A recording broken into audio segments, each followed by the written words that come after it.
Hello and welcome back to Jimbo's PC Builds. Today it's time to do another unboxing video.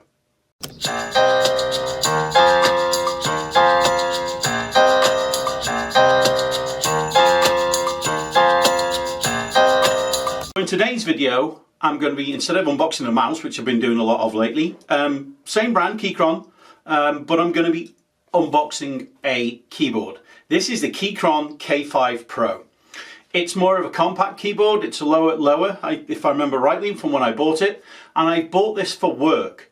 So I'm going to unbox it today, have a look at how the switches are, have a look at how the keycaps are, and generally what the typing experience is like. All right, without further ado, let's unbox it. Always be careful with knives.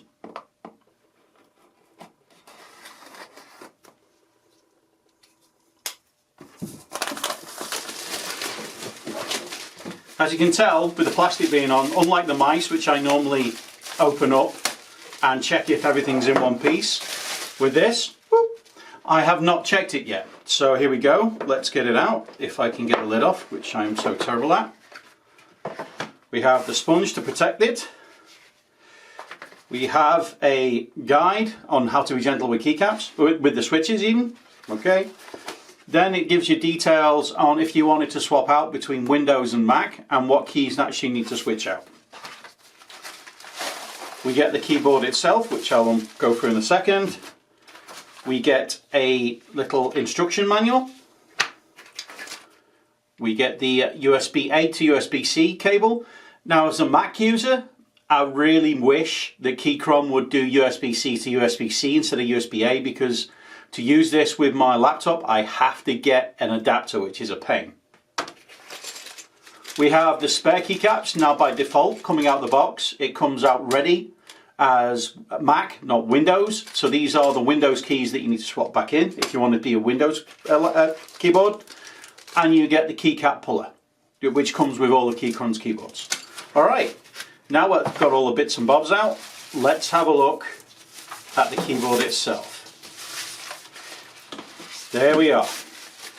Now, as you can tell, it's quite thin. It's a compact keyboard. The actual keycaps themselves are very thin. This is intentional. I found that when I type with a low keyboard, I don't get as much of the whole RSI problems, because I do have RSI because of many, many years, as you can tell by the hair and the face. I'm not the youngest in the world. So I have to be careful because I've been typing and using a mouse for a very long time, so I have to try and reduce the chances of RSI. So here it is. Now, one of the things I want to look at is the build quality, because I'm always concerned, because these keyboards are only around $100 so whether it's the build quality is going to be a lot of flex. There's a tiny bit. It's pretty solid. It's plastic, but the build quality is there. There's not much flex going on at all. It's top quality.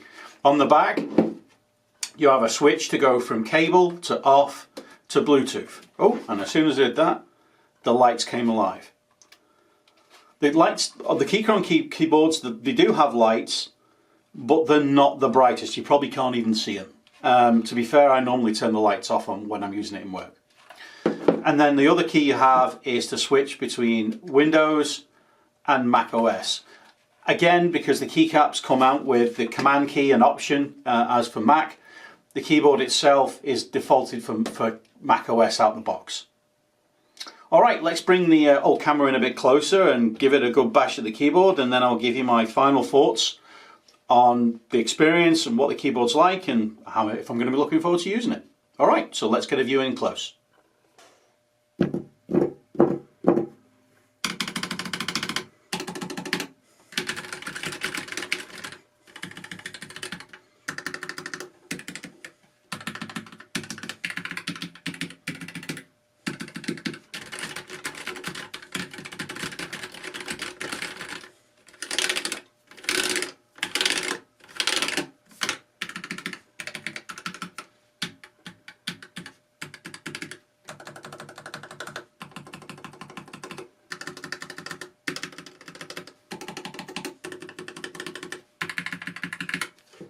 So the switches themselves are pretty decent. There's a lot of resistance in there. You've got to give it a good push.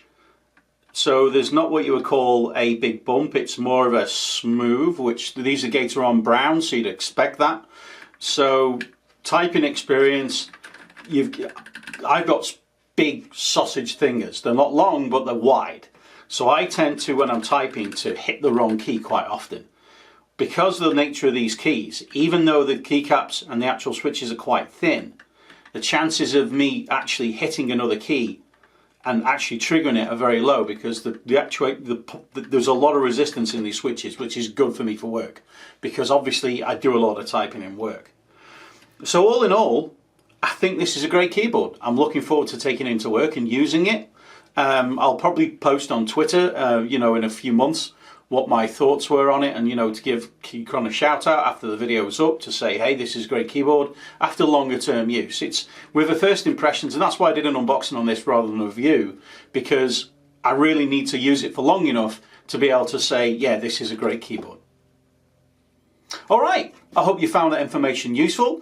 If you've got the Keychron K5 Pro, or if you're interested in picking up the Keychron K5 Pro, easy for me to say, leave some comments in the description down below. I'll answer questions, as many as I can, especially after the video has been up for a while and I've been using this keyboard for a while, to let you know what my real long-term thoughts are on the keyboard. If you've got any thoughts on generally the video or the channel or anything else, leave your comments down below. Again, easy for me to say. If you've got, if you don't mind, you know, like subscribing or even liking this video, the likes are always welcome. For subscribers, again, always welcome.